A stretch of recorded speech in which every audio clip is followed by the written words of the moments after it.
If I'm at zero and I'm just starting out, I don't have a lot of capital, I don't have a lot of cash, then what's the skill set I need to learn? Well, it could be, all right, how do I go get capital? What do I sell? How do I sell? Right? How do I talk to a bank? How do I talk to a venture capitalist? How do I talk to a private investor? These are all skill sets you would have to learn to be able to do this. And once you understand that this is a skill set game, the mindset comes along for the ride.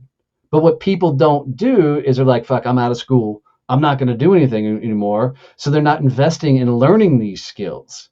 Like you should be listening to podcasts like this. You should be watching YouTube videos, and you should be learning something from that stuff and go, okay, that's a thing he said to do.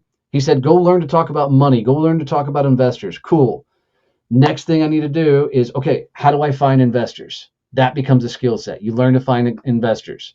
Okay. Then step two is, how do I talk to that investor about getting money to do my project? That's a skill set.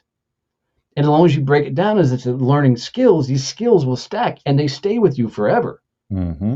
Right? Just because I left, Cardinal Health doesn't mean I lost all that marketing skills, all that marketing knowledge. I get to take it with me. It compounds all the way along.